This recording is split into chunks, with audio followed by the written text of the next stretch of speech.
Okay, what's going on, everybody? My name is Mang.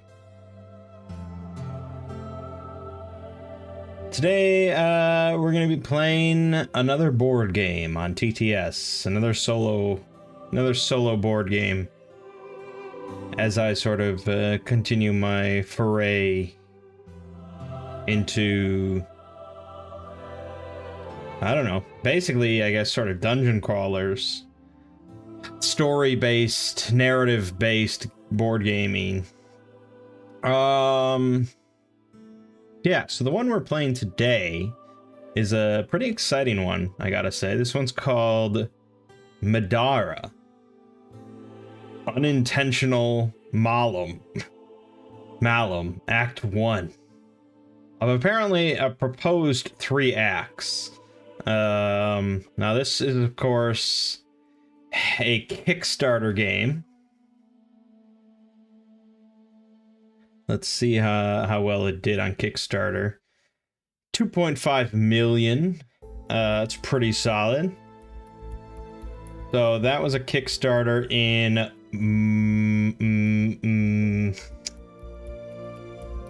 I don't remember. I don't know when. I don't know how you find out the posting date of something like that. A while back, I want to say. I want to say it was a while back.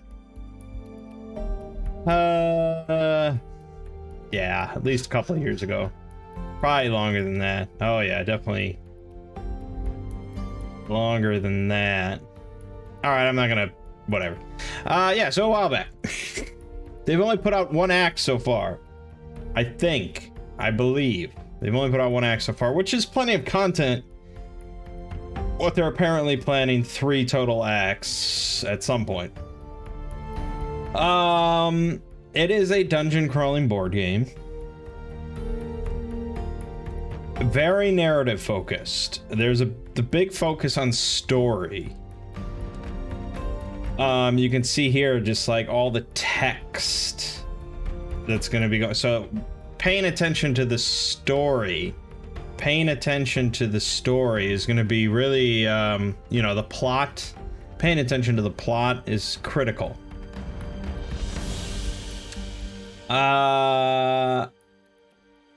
I guess. I mean, we'll see.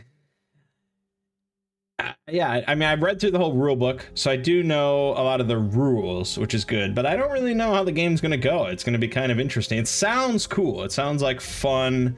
It sounds a lot like D&D, but fun. The setting is unique. I guess I would describe it as like modern fantasy. There's definitely a lot of like anime shit going on. There's a lot of weeb shit going on, I would say. Very anime, but at the same time, it's kind of set in like a modern world. Like there's, look at the badass leather jacket is an item that someone starts with. Or just a t-shirt. So you have like a war axe and a t-shirt. So it's an interesting theme. And yeah, I mean, the art's obviously pretty well done if you're into the aesthetic. You know, the aesthetic.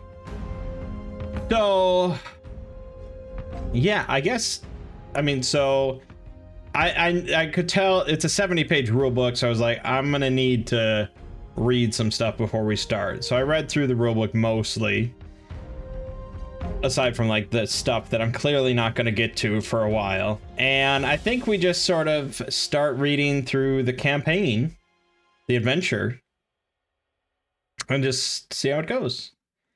There's an app apparently that basically provides voice acting, and but that's why you listen to me. Listen to me for voice acting. We don't need professionals. Now, an interesting thing here is the way the adventures are set up. There's a lot of this, like, red box text here. Now, even though I can zoom in and clearly read this, gain 2 random consumables, I think at this distance I can't really read it.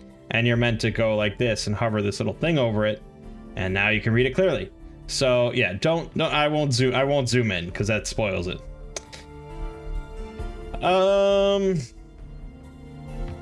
Yeah. Okay. Basically all we need to know for now. On to the adventure. We have 4 adventurers assigned to us. So in the other mode, the crawl mode, you get to pick which adventurers you want to use and customize them and all that. Even though I feel like there's only 4 in the game, I don't think that really matters right now. But yeah, for the adventure mode, we just have all 4 here. So we have Remy Moretti. Yeah. We've got Zeke Jiong. Nightingale Arson. Got really loud really fast. Hold on. Okay. Oh, that's because I have my audio cranked a little bit. All right. Okay, and then Rook Lars. Yes, okay.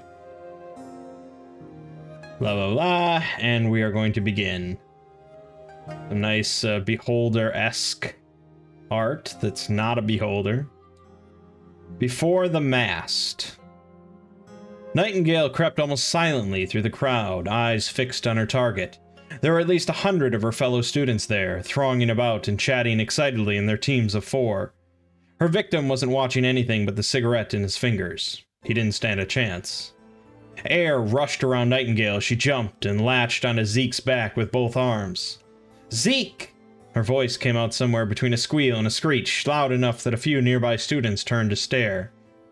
Her friend grunted and spluttered, the cigarette tumbling away from his mouth. You trying to kill me? Nightingale dropped to the ground behind him. You don't need my help for that. She extinguished the still smoldering cigarette with a well-placed step. 2 years away from Earth and you're still poisoning yourself. Zeke only grinned in response. It also makes you smell terrible, someone said from behind them. They both turned, and Nightingale's eyes widened when she saw her sister Shayla standing there. Nightingale was usually thrilled to see her, but today was different. Today, Shayla was one of the proctors on the most important test of their new lives, the Magical Aptitude and Skill Test, or the MAST for short. Makes me smell terrible, Zeke scoffed. See, here I was expecting something like, it's so good to see you, Zeke, or maybe, how'd you do on your written exams? You know, friend stuff. No favoritism today, Shayla said. She sounded stern, but she was grinning at them as she flipped through a few pages on a worn clipboard. Oh, but look at that. Lucky you. Looks like you two ended up together. What a coincidence, Nightingale muttered, rolling her eyes. They put the royal heirs together. Consider that the only luck you'll get today, Shayla said. Nightingale looked around, wondering who their other partners would be. Of course, she and Zeke would be in a group together. She knew why Shayla didn't want to broadcast it, though. Nightingale knew each of the students around them. The short girl with multicolored eyes, another with a pair of oversized bat wings, the kid with the strange goat-like hooves instead of feet. But none of them were actually friends. Each team has 4 people, Zeke said. Who are the other 2?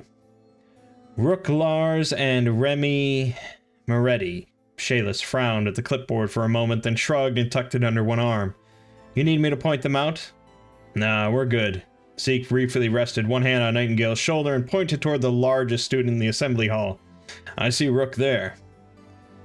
If you're not already, get acquainted. I've only got another few teams to assign before I explain everything. Shayla walked away, vanishing effortlessly into the crowd. Guess it makes sense. Rook's got to be the smartest student here, Zeke said. They started walking toward him, Nightingale leaving it to Zeke to clear a path for them. Nightingale lowered her voice so the other students nearby couldn't hear. Sure, Rook makes sense. Remy, though? Isn't her dad some kind of mafioso? Who thought it was a good idea to pair someone like that with royalty? Couldn't make it look like favoritism, so they give us a boat anchor to balance out our awesomeness, Zeke shrugged. Every team has 4. So long as she doesn't slow us down, we'll be fine. Rook was easily double the size of Nightingale, with hands like hammers and a beard like a lion.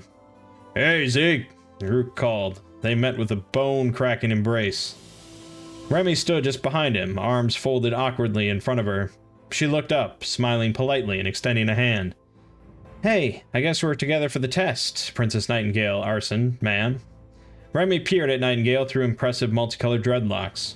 Her massive owl-like wings folded behind her, making Remy's small frame look a little bigger. Just Nightingale, she corrected, taking the offered hand. You're Remy, right? Yeah. Remy looked past her and up to the gigantic Rook, who was still talking with Zeke. I know I'm probably not the teammate you were hoping for. She didn't get a chance to respond because at that moment her sister stepped onto a raised platform at the edge of the hall and shouted, "All right, listen up everyone. Welcome to the Magical Aptitude and Skill Test. If any of you have doubts about your ability to complete the mast, the door's right there. You'll be required to go through the Acerbis, the Academy's training dungeon. Don't think the Bellicose cubes make up for stupid mistakes, because they don't. Students have died during this test." There were a few seconds of silence. We're going to walk through the doors behind me to the armory. Each of you is entitled to 1 pack of supplies. Choose wisely. If you get halfway through the test before you realize you didn't bring something important, too bad. He paused, waiting for her statement to sink in. If you have any last questions, ask either me or another proctor before you get into the dungeon. Once the test starts, you'll only get my help if things go very wrong. She raised her voice, glancing once around the room. For the sake of your grades, you do not want our help. We won't let you die, but if any of us have to come down and save you, we won't let you pass either. There were no questions. Shayless turned and hopped off the edge of the platform. Follow me to the armory. Choose a starting pack depending on the adventurer. And this is all what's on our sheet. It's not really a choice. I mean, it's just what each character starts with. Okay, so we're all good there. The armory was well stocked, so none of them would go into the dungeon wanting. After selecting their gear, they made their way through a lonely hallway to a freight lift operated with pulleys and ropes. There was only enough room on the lift for the 4 of them, and no pesky safety features like rails. A burly proctor Nightingale recognized as an archery instructor stood just beside the lift. Someone keep a hand on the rope at all times, he warned. If you let go, the fall will kill you. Got it, Rook answered. He was the first to climb aboard, taking hold of the control rope with one gigantic fist. The rest of them followed him aboard, and they started down. This is going to be awesome. Nightingale looked down at the firefly lights of the glowstones illuminating the carved stone patterns of the dungeon below. Even if it's a trial dungeon, it's about time we get out of that classroom. Zeke nodded. I just can't wait to graduate. No more lectures, no more exams. Remy shuffled near the edge of the lift, her wings twitching a little in the slight breeze. Yeah. Shayless was waiting at the bottom of the lift, in a cavernous room cut from rough stone. Several passages opened in all directions. Down some of the tunnels, lights were trailing away, and voices echoed as groups set out on their separate paths. You ready, little sis? Shayless gestured down a dark hallway. That one's yours. I'm ready. Nightingale drew her weapons and raised it enthusiastically. Nothing down there stands a chance. This is Shayless? Oh my god. What a teacher. Giving Quistis a run for her money. Okay.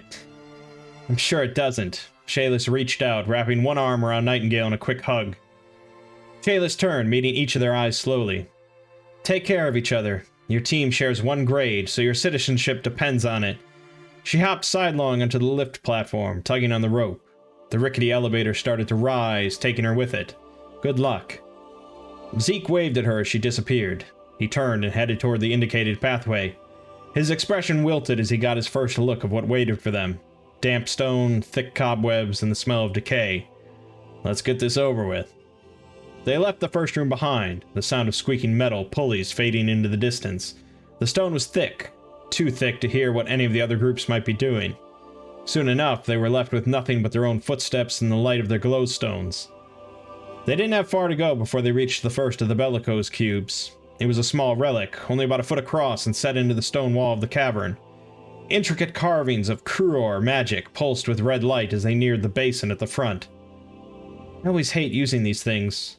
I guess they've kept me safe in a couple of sparring matches, Remy muttered. It's better than getting killed, Rook said. The proctors put them here so that they have time to intervene if we're defeated by monsters. Just make sure to attune yourself with it. Without your blood, it won't protect you. Tuned or not, fighting will still hurt, Zeke added. I broke an arm while you were learning to use a sword. Guy hit me with a cheap shot. Rook nodded. Zeke's right. I've broken students' arms while teaching them to duel. Nightingale winced as she cut her hand along the blade of her weapon, just deep enough that a few drops of blood welled up in her palm. She held it over the bowl, watching the drops fall and boil away. For just a moment, she felt as though all the blood in her body was being tugged toward the cube. The sensation passed, and she got out of the way. They all took their turns before they could finally advance into the encroaching gloom. Okay. And here we have our first encounter, the masked Day 1. The damp, cold air of the cave chills you to the bone. As your eyes adjust to the dark, you see the faint outline of a large rock blocking the path up ahead. It looks as if a strong push could send the boulder careening into the pits on either side of it. In any case, it looks like the only way forward. Yeah, I don't know how playing this with like a group of friends, how they would be interested in me reading that much text to them. I feel like it would just be kind of awkward. Alright, so yeah, Tabletop Simulator, we can just push one button here on the nice mod. That'll set us all up. So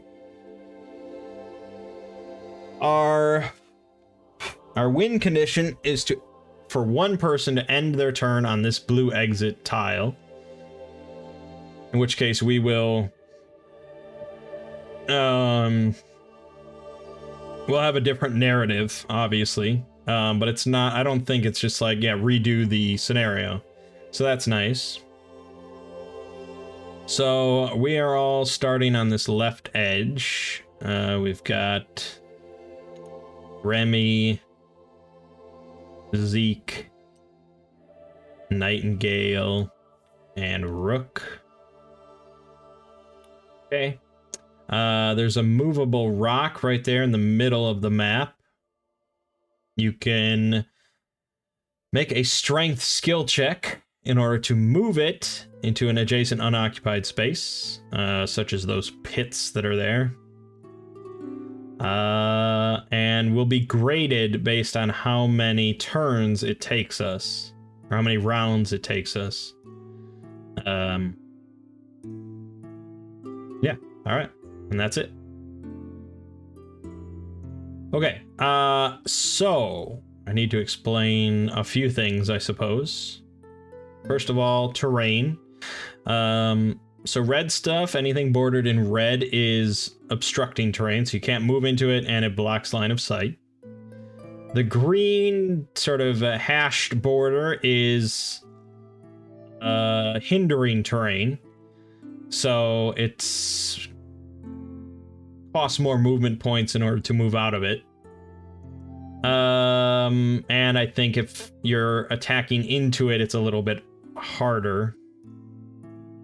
The white hashed stuff is dangerous terrain, so that's pits and things like that, where if you end up in that space, you die. You are done. And that's all the terrain on this board. These things with the eyes, these are totems. Basically, when any of your characters reach line of sight with a totem, it activates, and we go over to the book and we'll read this text and find out what happens. So the totems are just there for basically, it's sort of, I mean, it's interesting. It's like Gloomhaven, where, you know, a scenario progresses as you move through it, but the way that they do it with this hidden text and the totem things, no idea. I have no idea what is going to happen, and that's kind of exciting. It's not like, I mean, I assume there are enemies in this little encounter here, but I don't know. I don't know where they're going to pop up. I don't know where they start. I don't know anything. So it's kind of cool. Right, so there's 2 of those totems. It's based on line of sight, so obviously right now, none of my characters have line of sight on them. And that's, like I said, blocked by this red stuff. Line of sight is determined by drawing a straight line from the center of one tile to the center of another tile. So we have this handy line tool in Tabletop Simulator, so we can determine if the line is complete and it doesn't pass through any obstruction, then there's a line of sight. So you can see here, this is line of sight. This is not, because it touches that red stuff. So that's no go, but this is line of sight. This is line of sight. Oh, this is not, because of the rock in the middle. That doesn't really matter. This is line of sight. This is not. So basically, once I hit this square, or this square, or this square, basically these squares, the blue totem will trigger. Okay. All right. So, turn order is determined by initiative. But you don't roll for initiative, not like D&D. You have initiative cards over here. And so there's a card for essentially every character involved in the combat. So as monsters pop up, their cards will be added to this initiative tracker. And we go left from right for every combatant, for every, character. And then once we get to the last one in line, we shuffle them all up and redistribute it, and that's initiative. So you could go twice in a row, you could go 8 times in a row if you're insanely lucky. Monsters could go twice in a row, if they end and then they get shuffled and start. The order just flips, shuffles every round. So it's random. I mean, it's not like you get a bonus to initiative or anything like that. I mean, maybe some things let you do that, but by default, it's just shuffled every round. All right. So turn order.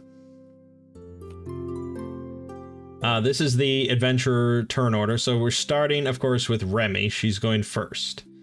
So you would do a start of turn phase if anything happens on the start of your turn for cards or effects, but there's none of that. Status stuff, same thing, none of that right now. The refresh phase, we can skip that for right now. So the action phase. Your turn is primarily determined by your stamina points. So by default, all of our characters have a stamina refresh rate of 3. That's these red dots here. Okay.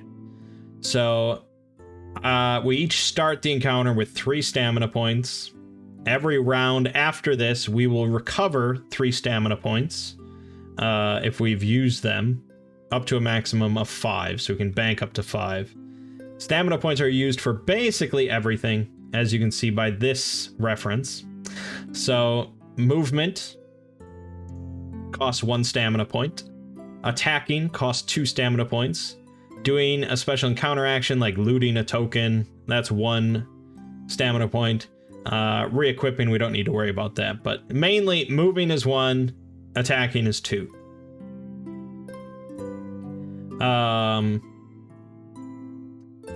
There's also some other stuff related to combat. We'll get to that later. So you can only do a movement action once per turn.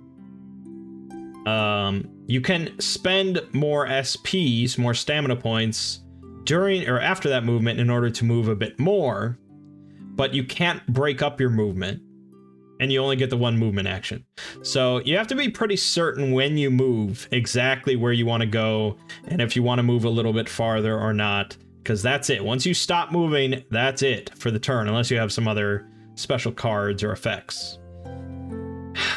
You can attack multiple times on your turn. You can do that if you have enough SP.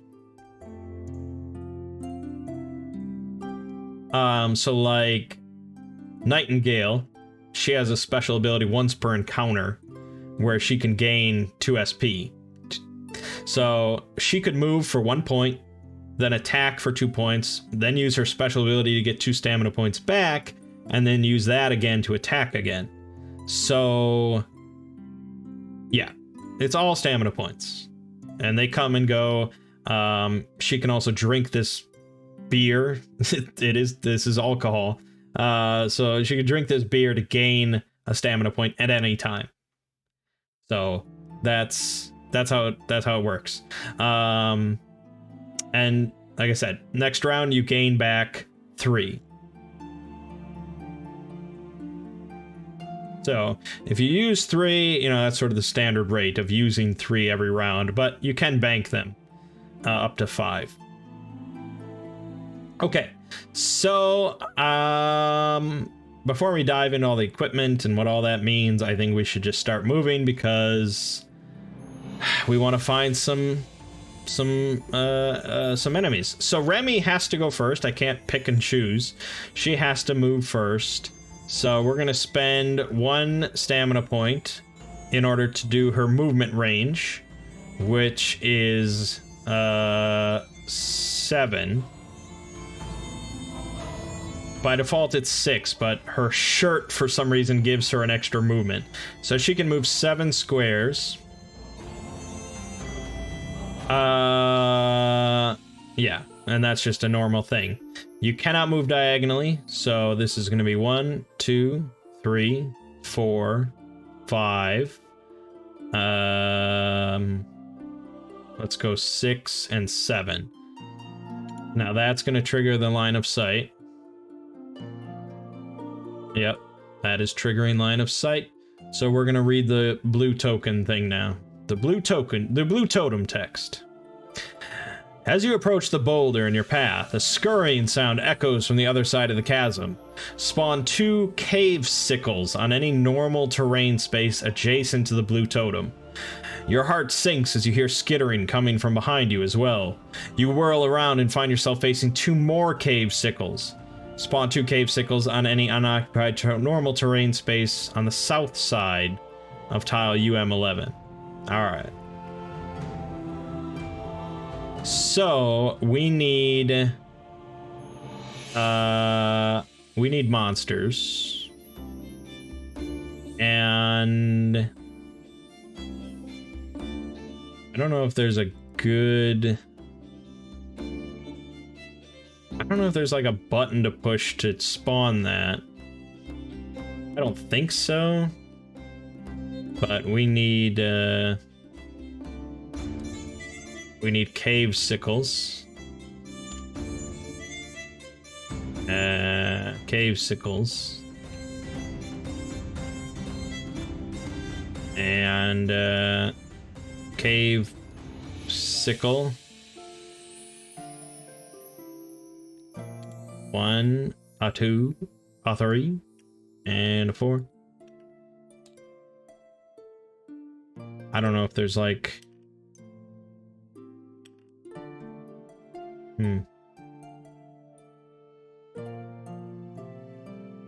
Again, I don't know if there's a way to sort of automate that or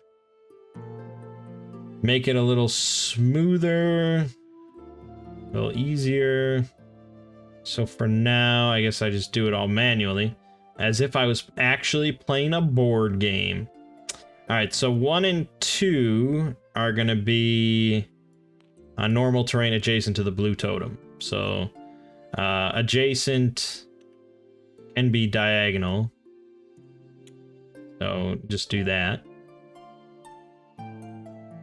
I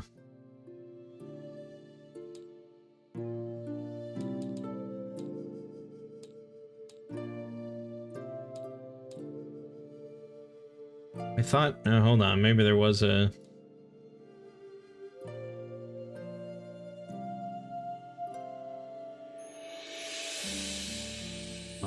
Yep, let's spawn, the monster type was missing. Make them okay. Yeah, but that didn't actually...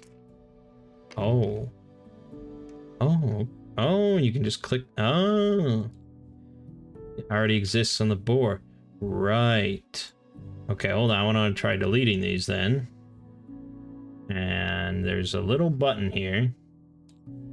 That's what I want to do. Look at, so now I got the health counter. That's better. That's better.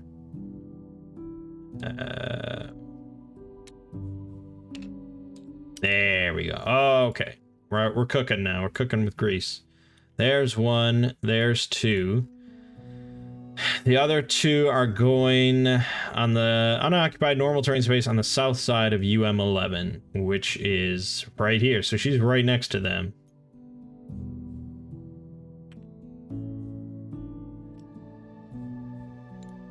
I think it also could have gone here. Doesn't really specify. All right. But we'll put him next to Remy. No, let's put one over here next to Zeke. Okay. So that happened. It's a done deal. So it's still Remy's turn. And now she's adjacent to one of these bastards. So we can actually try an attack. She also has some special abilities here. For 1 stamina point, she can move 1 space in any direction, including diagonally. And that's called free movement. So she can do that in addition to her normal move per turn by spending. So that's, you know, that's the way you can do extra movement, is with this free movement kind of stuff. She can also spend 2 points to make a move. Again, that's not in addition. That's a different thing. So this replaces her normal movement for that turn. But for 2 points, but she can fly. So she could actually fly over these like pits, which is nice. But anyways, all right.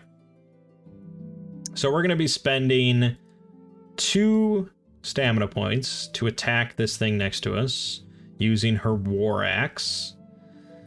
So obviously melee weapon, she's adjacent. That's all good.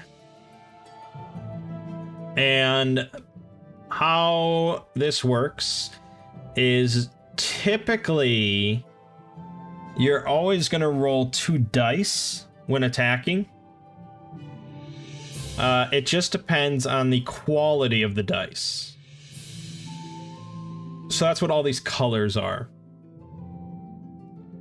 Purple dice is the lowest, it's the weakest.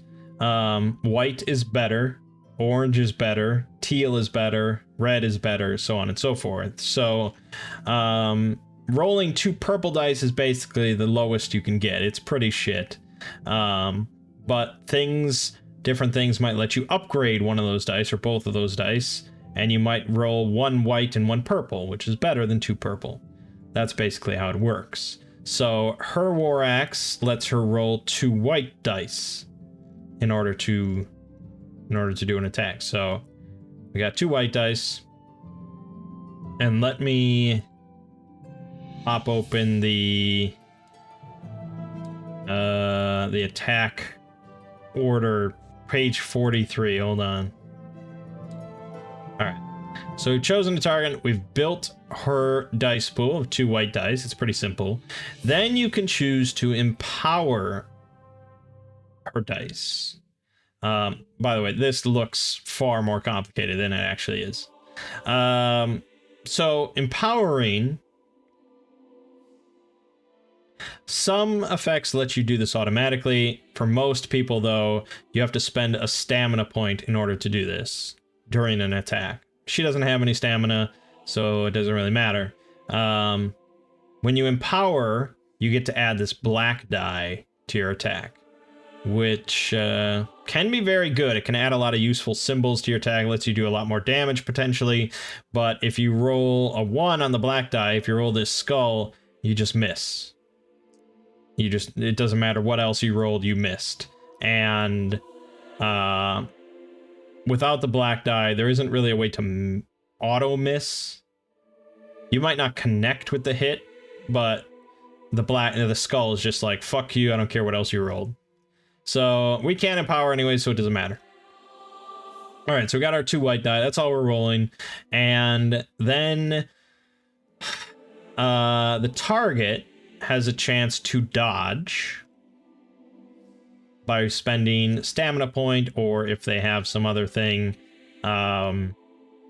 This cave sickle creature does not have any way of dodging, so we don't have to worry about that. So it's not dodging. We're skipping that. Now we're gonna roll our dice. So rolling the 2 white dice, and we got, there we go. All right. So our attack roll is a 9. That's adding those 2 numbers together. Very simple. If you have something else that can add to that, now would be the time. But usually, that's what we got.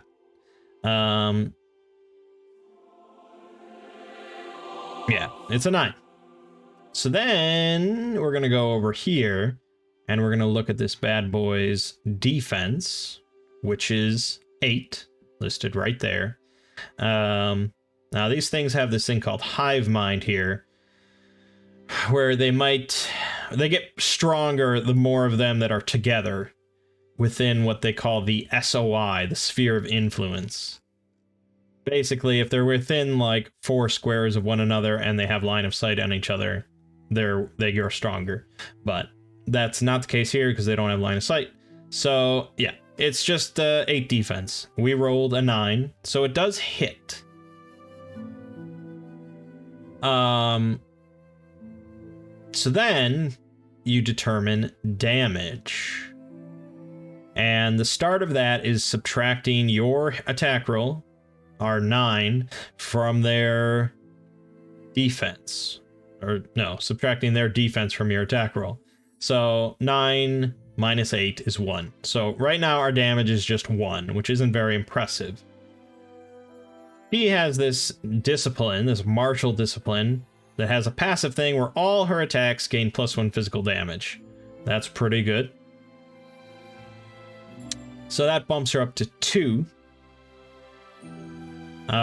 She can also exhaust this card to reroll any dice she wants, but we're not going to worry about that right now. So she's at 2. Then at the bottom of every weapon, you have this black bar. And this tells you ways that you can spend the other symbols on the dice. So you see these shields, these books, things like that. There's also this star symbol we could have rolled. So we have 2 shields. For every shield we rolled with the War Axe, we can add 1 more physical damage. So that means we get bumped up to 4.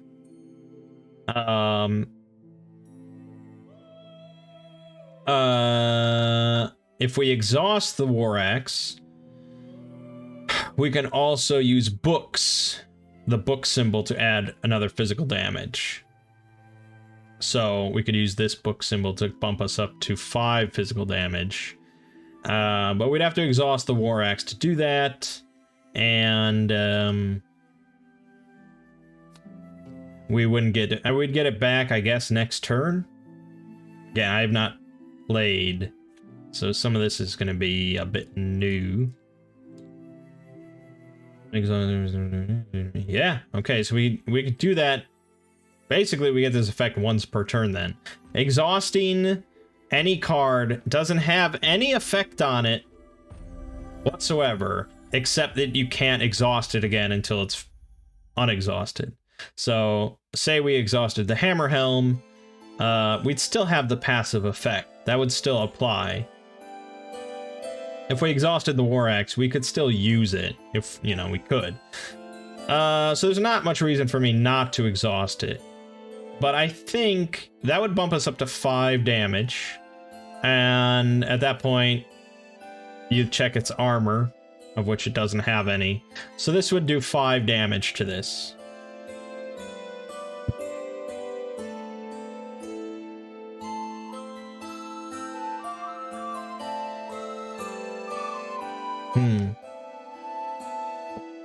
Which is close to killing it. You saw that they have 6 health. We need better music than this. I'm sorry.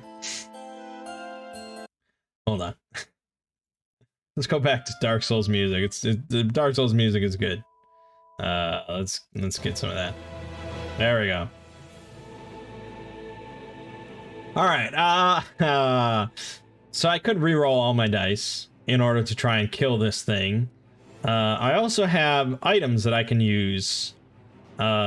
These throwing knives. So at any point on my turn, without spending a stamina point, I could discard one of these cards in order to throw the knife at someone and roll a purple die. Now I need to double check the throwing rules. Let's see here. Physical damage, not simply really, yeah, okay. So it's not an attack, it just does whatever damage I would roll on the purple die.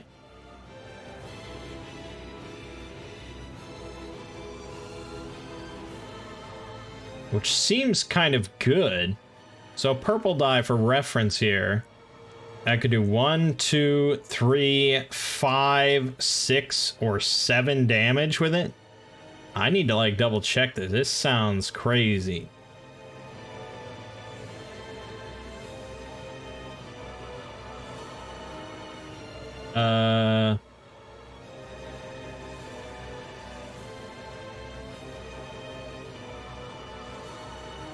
Okay. Yeah, that's exactly how it works. So against unarmored enemies, it's really good. Okay. So I'm gonna do the 5 damage to number 3 here. Which is gonna do that. Then, I don't have any more stamina points, so... Oh yeah, I'll exhaust this. So normally her turn would be done, but I'm gonna throw the knife. I don't know exactly where that goes, so there you go. And I'm gonna roll this purple die, and that's how much damage we'll do to it. It's a guaranteed kill, but I did 7 more damage to it.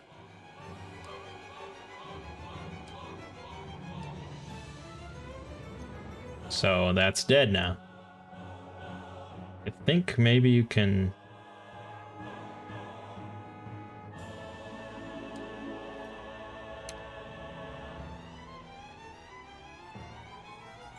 yeah, okay. Good. It's dead. Alright. Obviously that took a while because... So... Right, alright. So now, I think all the enemies would go.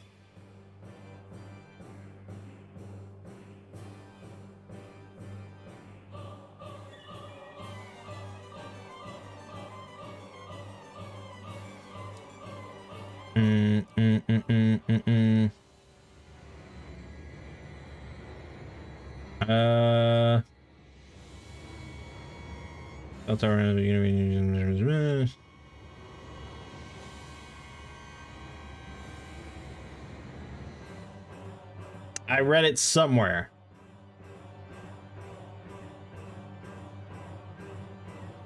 I read it somewhere.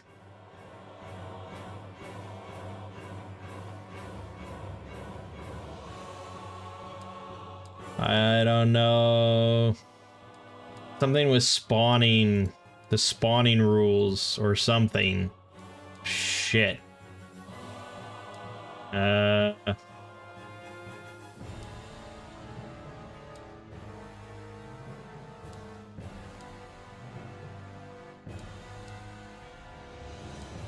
No, I'm getting further away from the truth here. I don't know why I wouldn't talk about that in that section. This just talks about that stuff. Spawning, there you go. Spawning. Place the combat's initiative card directly after the initiative card of the figure who's currently taking their turn. Right. So That's what I'm saying. So we get ambushed basically. So these three would get moved down, and then we got these. No, not that one. God, you gotta search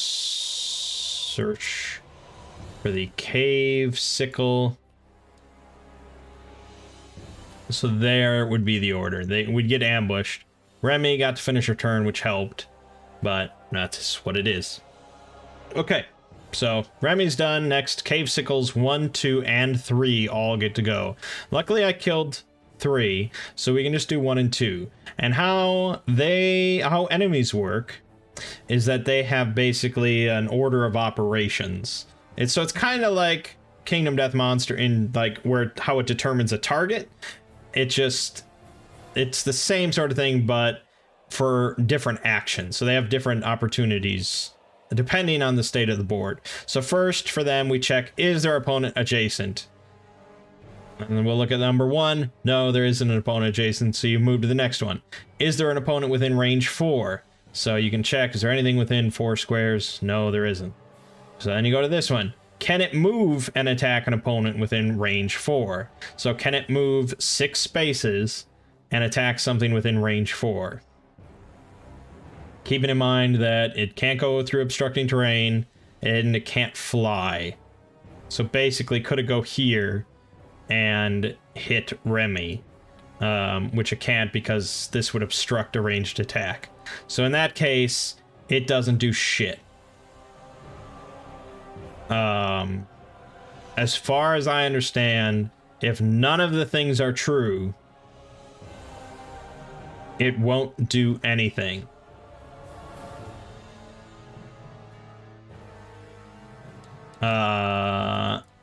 And let me double check. I want to be clear, just to make sure that it doesn't like try to move or something like that.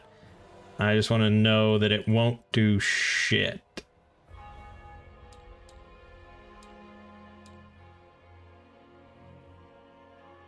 Yeah. Right. So there are no remaining true conditions in the AI steps section. Combatant's activation phase ends. Yep. So that's it. Now, if no enemy can take an action, then I think you get an urgency token. I don't remember where that rule is going to be listed. Somewhere it mentions urgency token. So basically, if no enemy does anything, like if no enemy has a true AI step and no enemy dies during a turn, during a round, and no enemy spawns during a round, so basically nothing happens on the board, you get an urgency token. And if you ever have 4 urgency tokens, the encounter's over. You lose. So you always have to sort of keep going. The other thing was, if an enemy ever has no action on its turn, like it can't do anything, but it takes damage. So say I was here and I shot this thing, and for whatever reason it didn't have a ranged attack, and it couldn't get to me, it couldn't fight me, it couldn't do anything, then it would get a threat token somewhere, and then that basically lets it jump to you. Yeah, the aggro token, sorry. It just gets to jump to you in an effort to try and kill you. So yeah, it's, you know, there's contingencies in place to make sure things keep moving. All right, so 1 and 2 didn't do anything, but 4 is definitely going to do something. Is there an opponent adjacent? There is. Diagonal is adjacent, so he's going to be attacking Zeke. Make an attack against the opponent with the most damage. There's only one target, so it's Zeke. Then it's going to do a follow-up in which it makes an attack again against the same target. And that one also has another follow-up, make an attack against the same target. So basically, it's going to attack 3 times. I don't think there's a way for you to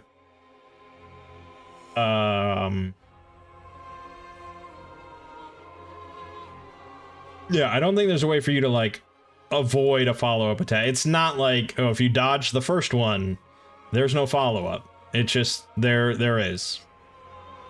Unless, I guess, you did some sort of reaction that made him unable to attack you, like, you stunned him, or you pushed him, or something like that, then probably it wouldn't make sense. But for now, this is bugging me. For now, he's going to make an attack against Zeke.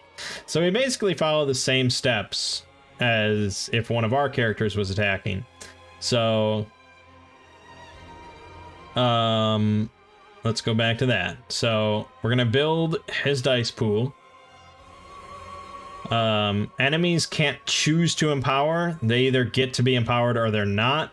So these guys are not.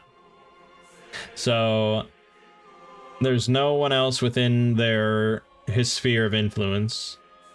So he just gets to roll 2 white dice.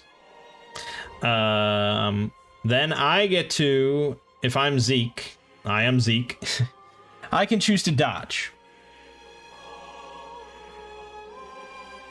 And I have to choose to dodge right now before the roll.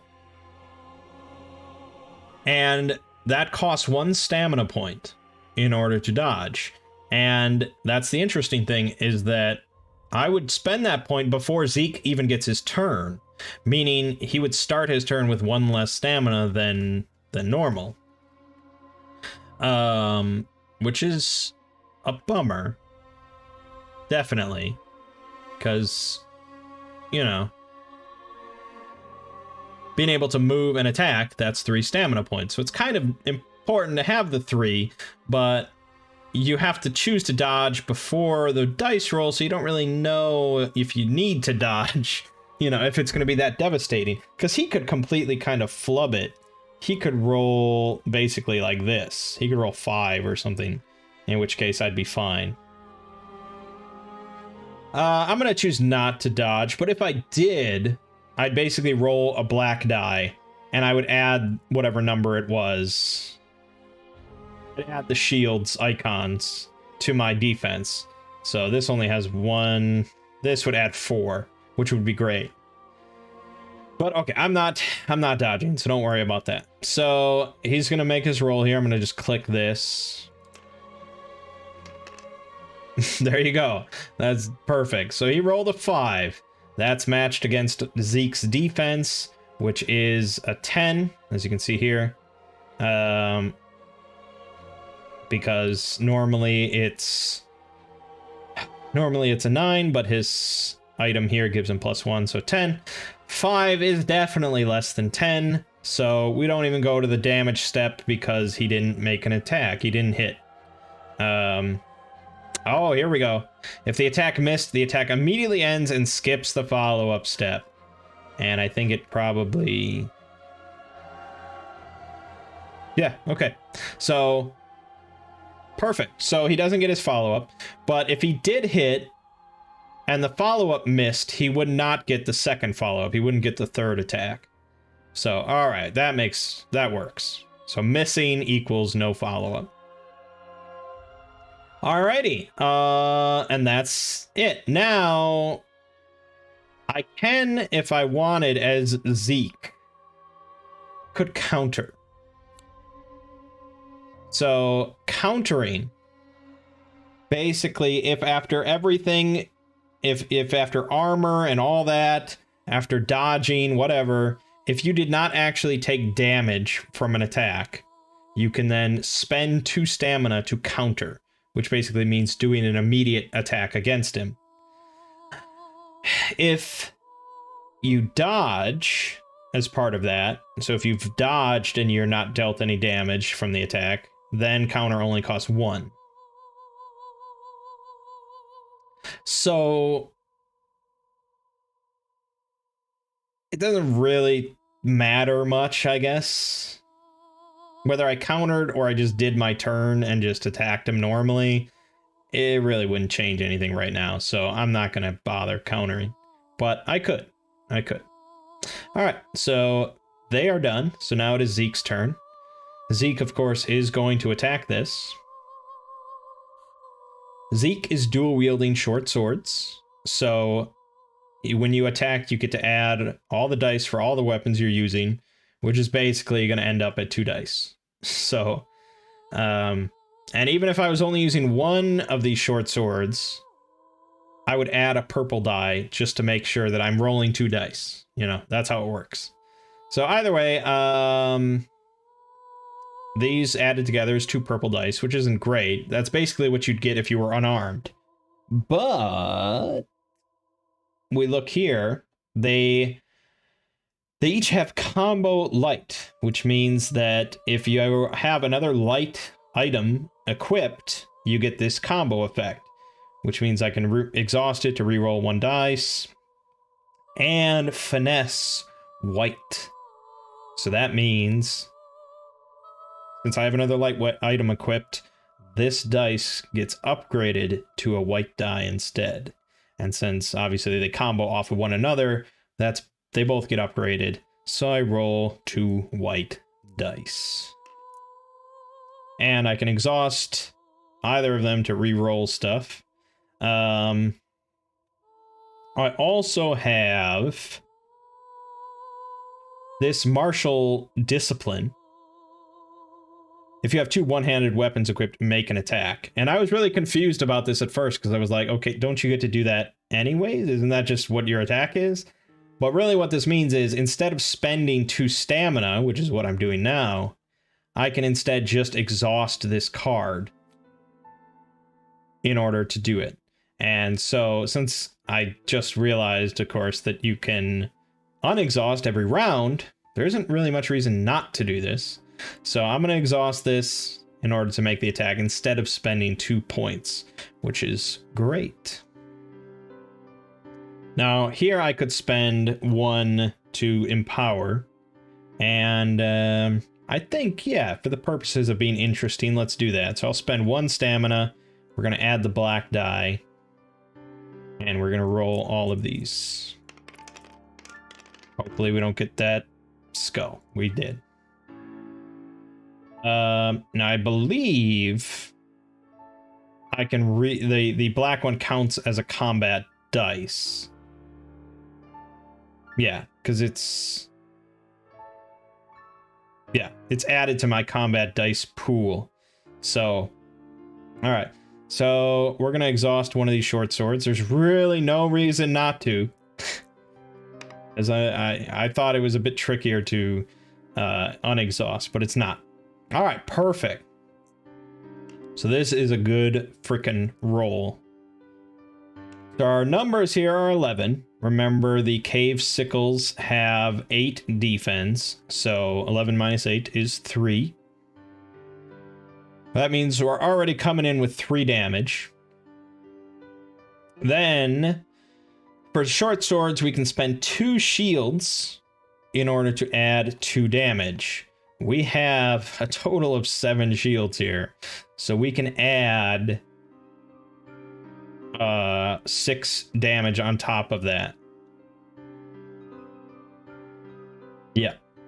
So that is a total of 9 damage, which is going to obliterate this thing, and that's the end of the story. So there you go. And then we just click there you go. Right.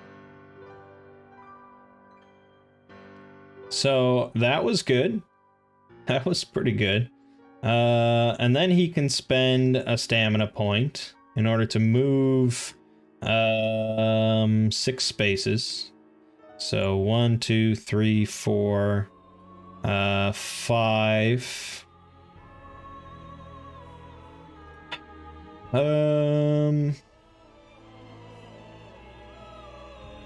3, 4. No, and here, I guess. Someone needs to remove this stone, and it's a strength skill check. And surprise, surprise, Rook has a much higher strength than the others. So we want him to handle the stone. Yeah. So he still has 1 point he could have spent. I could have actually spent it to move further forward. But I'm just going to bank it for now. Because I don't want to get too close in case They go first next round and they can just shoot me. All right, so that's Zeke's turn. Next we have Nightingale going. Oh, by the way, Zeke's special ability, once per turn he can reroll dodges. And that's just his passive ability. Nightingale's special ability, like I mentioned before, once per encounter, regardless of where they all are, she can gain 2 SP and the other people gain 1 SP, which is a nice little ability.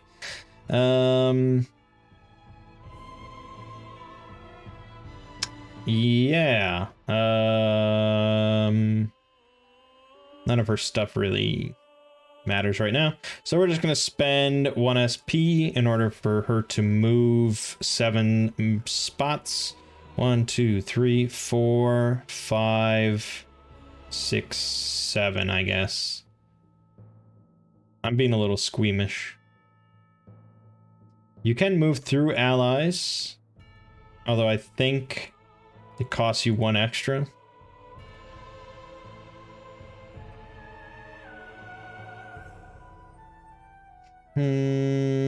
No, 2 extra movements in order to leave their space, and you can't end in their space. So yeah, it's a hefty little cost to move through allies. All right, that's gonna be her turn. She's not gonna do anything special. She can cast a spell, but the range is the Sphere of Influence, which by default is 4 spots, so it's not a big range thing. So that just leaves Rook, who he's going to spend a movement. He's got 6 by default, so 1, 2, 3, 4, 5, 6. He can end there. Remember that moving out of hindering terrain costs another 2. Back when it talked about hindering terrain, which was here.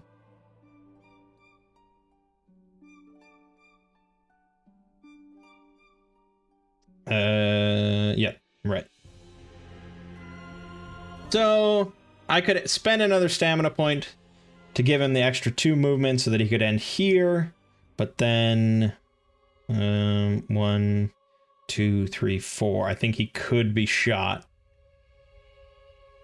Yeah, undoubtedly. Yeah, he could. So I'm just gonna stay there for now, just in case. And he doesn't really have any. Oh, his special ability is basically just being a beefcake. He has a more max HP to start. He can equip an extra consumable item, and he ignores the movement penalty for heavy armor, which he doesn't start with. His discipline lets him basically heal people. He's like the doctor of the group, which is cool. All right, so that is the round. So now we're going to click reset, which will reshuffle the whole thing. Alrighty, there you go. That's interesting. And keeping in mind this thing, which I guess actually is not a concern unless we ended up in that space. This one, wasn't that? I think maybe that is line of sight right there. Okay, until we get to this square, we're fine. Okay, so Zeke gets to go first.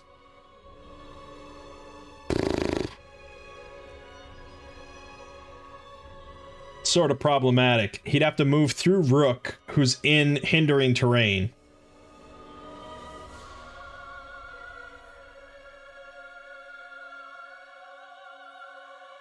Which I think stacks.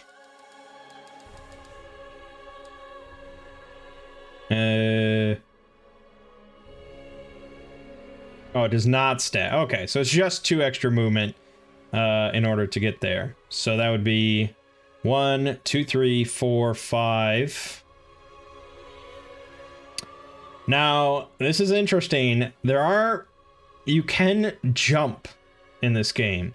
You can actually jump over pits. So... Oh, I'm sorry. I forgot to do the whole refresh thing. So, start of status. Okay, refresh. So, they each get 3 stamina.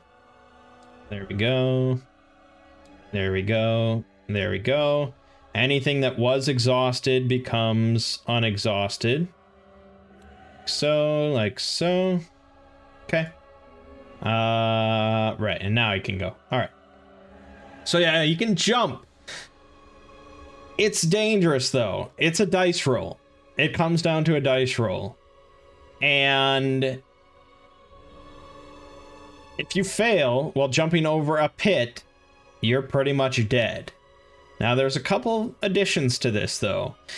If there's someone next to you when you jump off, so if there was someone, like, in this square when I jumped here, I could add their strength to my roll. Which, if it was Rook, that would be pretty great. It'd be almost a guaranteed success.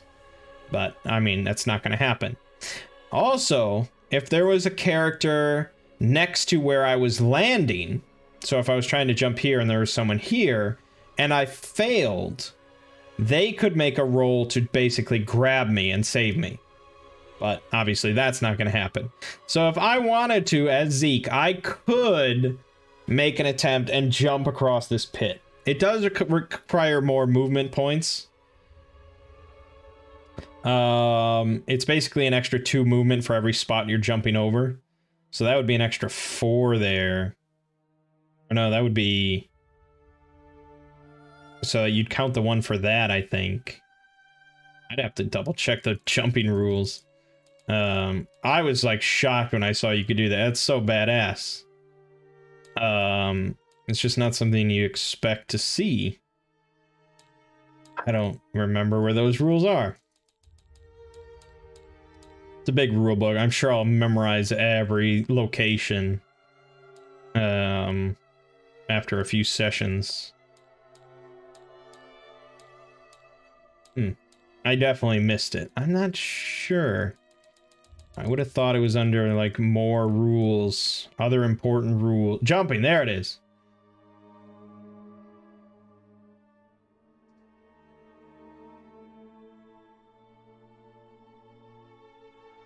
Right.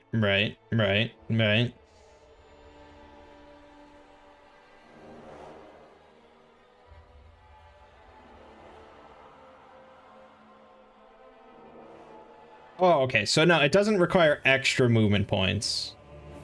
It just requires the same amount. So this would require a total of 1, 2, 3, 4, 5, 6, 7, 8. So it'd be 8 movement points, which actually isn't terrible. It's sort of doable. And it's an agility 10 skill check with +2 for every additional space jumped over after the first. So for me, jumping over 2 spaces, it would be an agility 12 skill check. Now, Zeke's agility is pretty solid at 4. And basically, you'd roll 2 purple dice and add 4 to it. And as long as I hit 12 or higher, I would pass. Otherwise, I would die. So let me just do a mock test there of how that would go. Snake Eyes. Death. Insta-death. No ifs, ands, or buts. Nothing I could do about it. Nothing would change that result. There, however, that's a 13 plus 4 is 17. I mean, that's a heroic fucking leap. But basically, that's a 5 and a 6 on the dice. So it's a little uncommon. If I rolled a 3 and a 4, that would only be... Oh, that would be 12. That would be just enough. So I'd say... I think, like, slightly below 50% chance of it happening. It's not really worth doing. So instead, I'm going to spend the 1 stamina to go 1, 2, 3, 4, 5. And then I think I'm just going to throw a knife. 1, 2, 3, 4. It's just within my sphere of influence. If something doesn't specify a range, it's your sphere of influence. So 4 squares. So yeah, I'm gonna throw this knife at the red boy. So we're just gonna roll the purple die. Very lame, I hate it. But that did 1 damage to the red boy. Alright. And for now, he's just gonna sit. It's kind of a lame waste of a turn, but I don't want to jump. So that's it. Alright, next is Rook, fortunately. So Rook is gonna spend 1 point. 1, 2, 3, 4. Then he has to make an encounter action, which is, yep, 1 point. So he's going to spend another point in order to make this skill check. It's a strength 10 skill check. Fortunately, his strength is a monstrous 6. So the odds are pretty good he'll pass this. And sure enough, he got a total of 12. So we get to move this into the pit, which means it's gone forever. Now, here's the bummer, though. He cannot move again. He can't just spend a point and move. He already used his movement action to get here. So essentially, his turn is done. Unless he wanted to do something else special. He could use a consumable item and do some healing, but that's not really worth it. He could use his once per encounter thing to gain these 2 heal tokens, which there's not much reason not to. I don't see why you would ever not do this. So sure, I guess we'll grab these 2 heal tokens. I don't know where you'd put these. Then we use this to mark that this has been used. And at any point he can just spend this token and 1 stamina to heal someone within 4 squares for 6, which is quite a bit. He can also use it on himself, but if he uses it on someone else, he gains an SP, so he does it for free, essentially. Alright, so that's Rook's turn. Not very exciting, but he moved the boulder. Alrighty. Cave Sickles 1 and 2 are gonna go.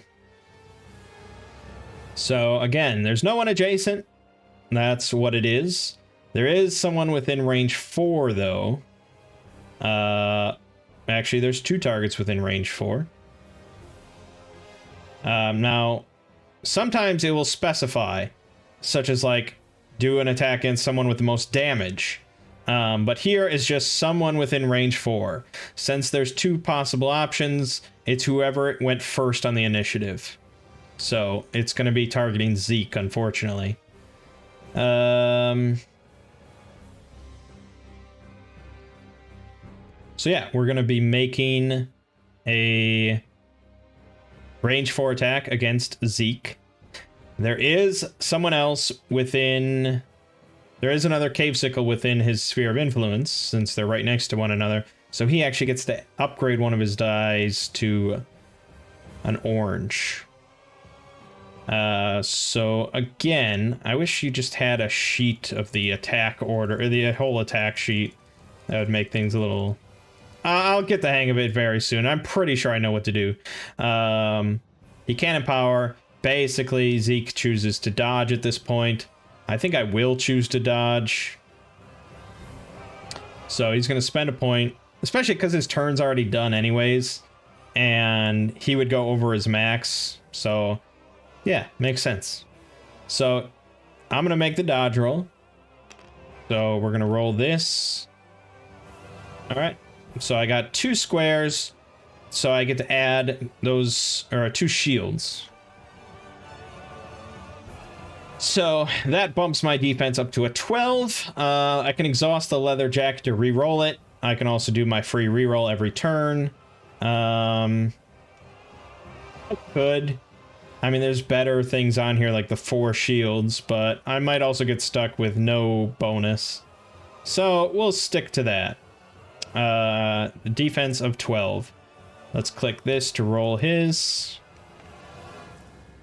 He got 14. which obviously is a hit. So that's an attack hit of 2 higher than my defense. So his damage is at 2 right now. But he also gets his thing here of adding physical damage for every shield. So he's got 3 shield icons. So that is a total of 5 damage to Zeke. Oh, but Zeke does have 1 armor. So that is 4.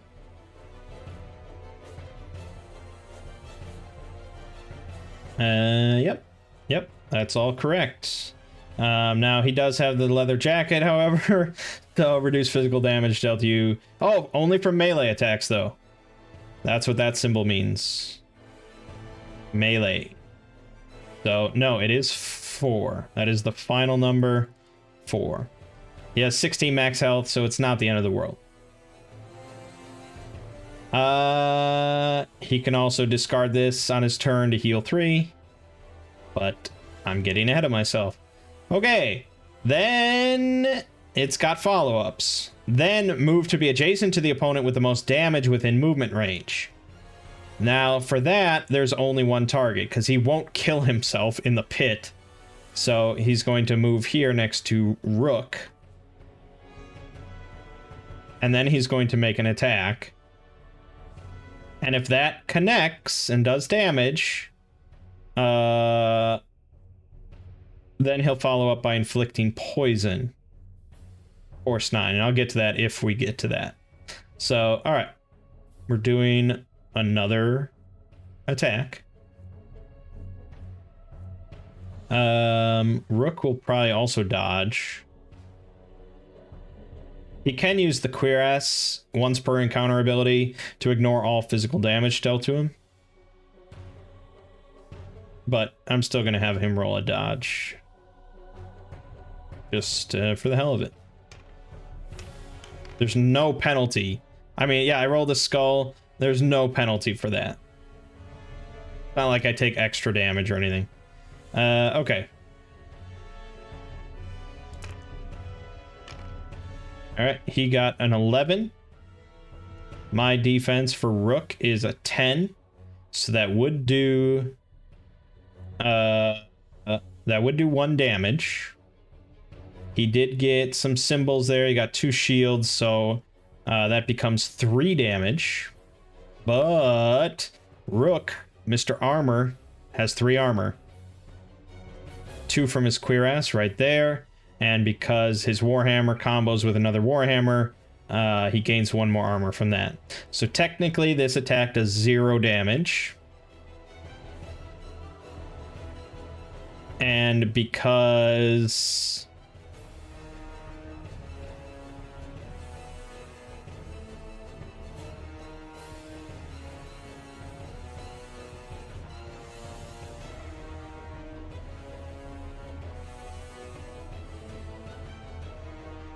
Oh, I think the miss. This is not the follow-up.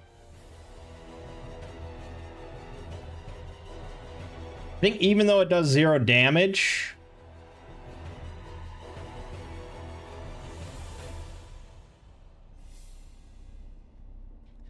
Okay. Yeah, missing and doing 0 damage are 2 different things. So technically...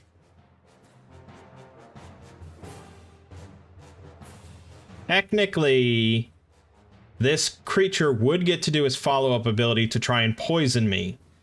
But this says, if I counter, the attack immediately ends. So countering interrupts the follow-up. Which is good to know. Yeah, definitely good to know.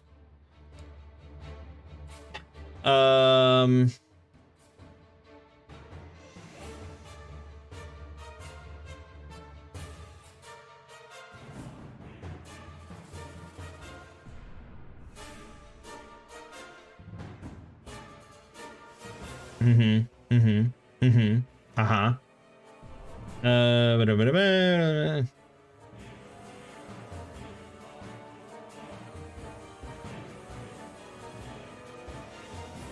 Yeah. Okay. So yes, gets a little tricky though. I don't get the cost reduction on the counter, so this would cost 2 points because I did not successfully dodge the attack. Even though I spent the point and did the dodge action, the attack went through. It just did 0 damage. It brushed off against my armor. So I didn't successfully dodge the attack. So that's what the count, that if the attack was successfully dodged, reduce the cost of counter. That's not what happened. But in order to prevent the poison and to get another free hit in, I'm going to spend 2 points to do a counter. And so now Rook gets to do an attack. Which is basically 2 white dice. Okay, I'm going to exhaust this in order to empower for free, because why not? And I think that's all I really need to. There's no other steps involved here, so. Oh, juicy. Yes, 12 with a whole bunch of icons. So remember, his defense is 8, so that's 4 damage from that. I got a star, so that's 5.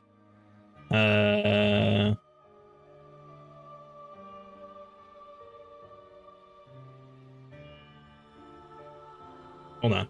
Okay, hold on. I've got 6 shields. So that's 6 damage, 7 damage, and so 7 plus 4 is 11. This thing is obliterated. Fucking dead. Fucking dead. That's how you counter right there. All right, beautiful. Oh, this shouldn't have been on the board. All right. That's... Oh, they're not done, though. That was just number 1. That was just number 1. This is taking a really long time, but that's because I have to recheck everything, and I'm really learning here, so that's why it's taking so long. All right. So now number 2 is going to go, and he's going to be doing the same thing. He's going to be shooting at Zeke.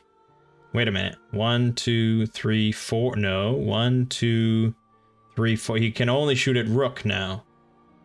Rook is closer. The Rook is within range.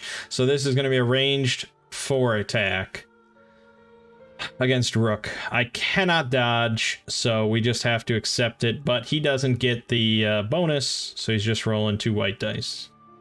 That is an 8 versus Rook's defense of 10, so it's just a miss. It's just a miss.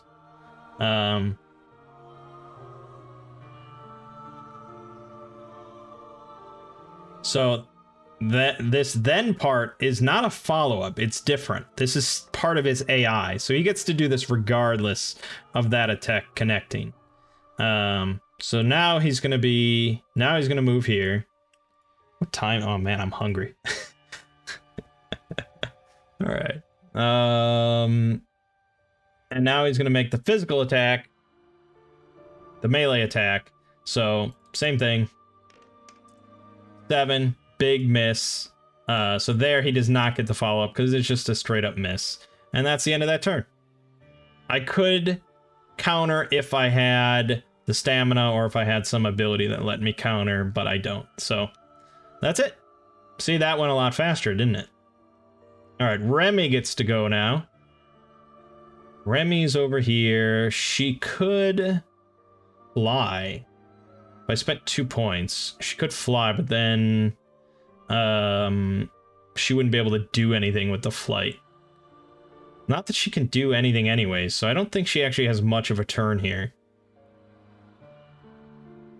They're in this very precarious position. The fact that flight takes 2 points means that there's not much for me to do here. So basically I'll spend 1 point and just get into position here. Yeah. Okay. And then Nightingale. She does have a spell. She has a spell, so we actually get to learn that as well. So she's gonna spend 1 in order to go here. Now, spells don't operate by the same rules as attacking. You only can cast a spell when you have a specific thing that lets you cast a spell, and that's Gore Shot. So we're going to be exhausting this to cast a spell 6. Now again, this doesn't list a range, which means it's within your sphere of influence, which he is, so we're fine there. Now there is a thing about allies don't block line of sight, but when using sphere of influence to determine line of sight, elevation, opponents, allies, and all terrain other than obstruction terrain do not block or hinder line of sight in any way. So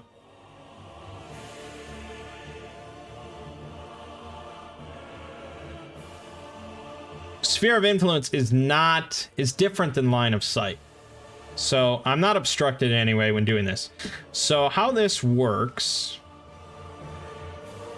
is every character has a casting die. So for Nightingale, that is just a purple die. Okay, so all I'm gonna do is roll this purple die. Oh, no, I thought it would auto cast it. Sorry.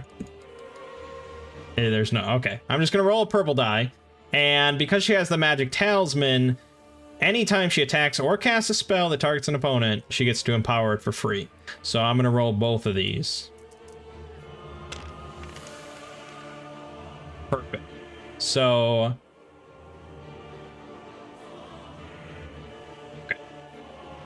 we'll get to what number I'm trying to beat next, but to this 3, we add the number from the spell, which is 6. So I rolled a 9. Then for every book icon I rolled, I add 1. So I got 3 books, so we got a 12 total, which is great. Then the number we're trying to beat is the enemy's conviction roll. So we're just going to roll their conviction right there. They got a 6. We're not talking about like the difference rolled here or anything like that. It's just if I equal it or beat it, I succeed, which I did. So I'm going to deal 2 magic damage, which cuts through armor. And then I can deal myself 2 damage in order to deal basically another 2 damage.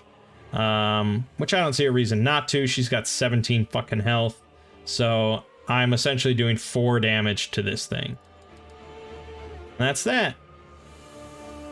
That's that. That's all there is to it.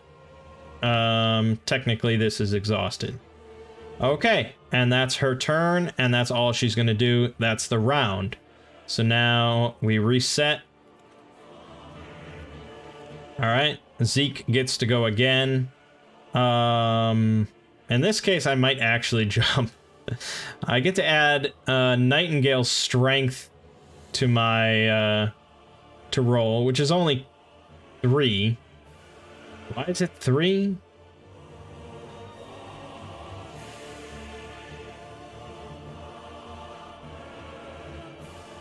I don't think it should be 3 unless I'm really missing something here.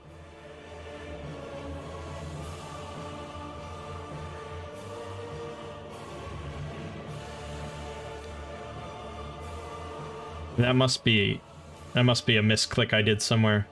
She should not have 3. Okay. I'm really assuming. Okay, so it only add 2 strength to my roll. But still, it seems kind of badass. So that would be 1, 2, 3 movement. And then if I wanted to move there, then that would be 4. So I can definitely oh, I'm sorry. I gotta refresh stuff. She's up to 5. He's up to 5. She's up to 5. This gets unexhausted. He goes to 3 only. This gets unexhausted. Okay.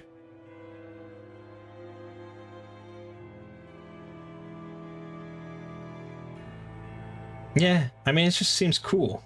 It seems cool. I want to do it. So he has to roll a 12. He gets his agility, which is 4, her strength, which is 2. Oh, actually, no. This dude is adjacent to me. So I get to add his 6. Perfect. Then definitely we're doing it.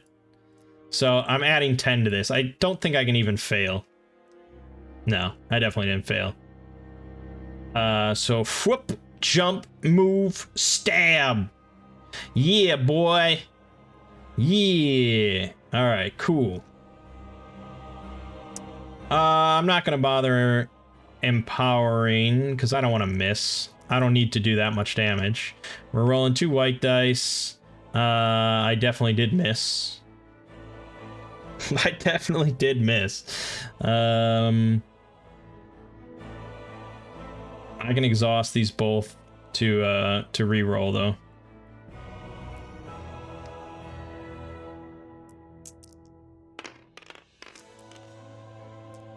All right, that's a 9 compared to its 8 defense, so that's 1 damage. Then I get to add the star. That's already 2 damage plus another 2. That's 4 total damage. It's dead. It's dead. Cool. All right. That's his turn because he can't. I could have kept attacking. I could have attacked like twice more, but he can't move anymore, so that's his turn. All right. We remove that. Then Remy gets to go. She can just fly, which is cool. So let's fly 1, 2, 3, 4, 5.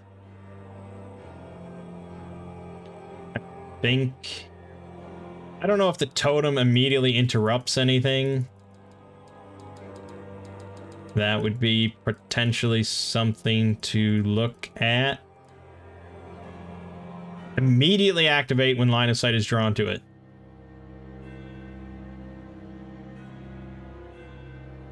And then you can continue your turn unless it instructs otherwise. So, okay. She still has potentially 1, 2, 3, 4, 5. She still has 2 movement points, but we get to read the red totem. As you peer around the corner, you see a handful of cave sickles skittering about. They spring into action when they notice you. Cave sickles are blocking the path that leads deeper into the caves. Spawn 2 cave sickles adjacent to the spaces totem occupied. Across the gap, you see another cave sickle emerge near a small box. Spawn 1 more cave sickle adjacent to the blue loot token. Okay. So 1, 2, 3. All right.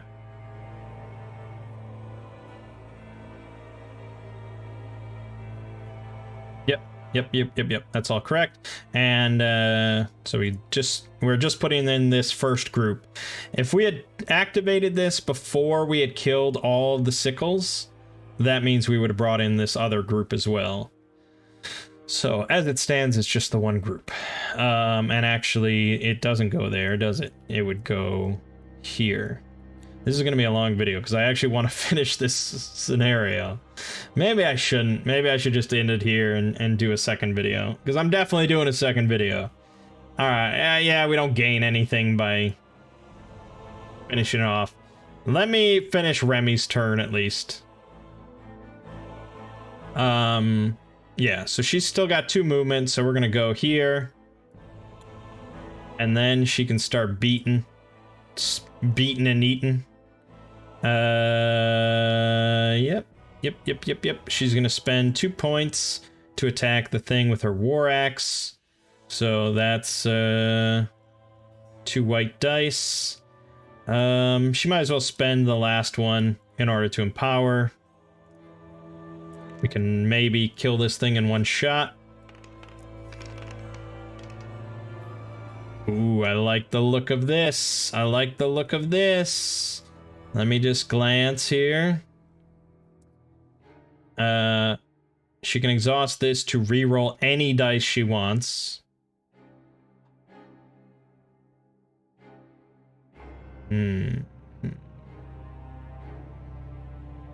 Could end up missing in that case. Don't know if that's ideal. As it stands, she actually has a good amount, especially if she exhausts this to gain +1 physical damage for books. That's at 10 versus 8.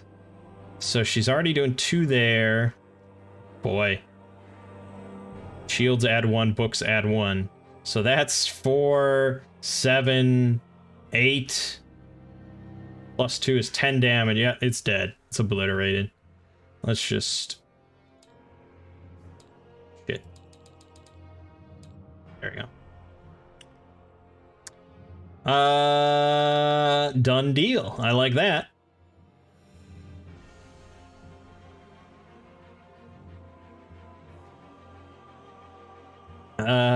Yeah, we'll end the video. I was like, oh, I kind of killed that quickly. Maybe we could keep going. No, I'm gonna end it. I'm really hungry. All right, cool. Very, very cool stuff. My name is Mang. Gaming watching has been Madara Unintentional Malum. And I'll see you fine folks in the next part.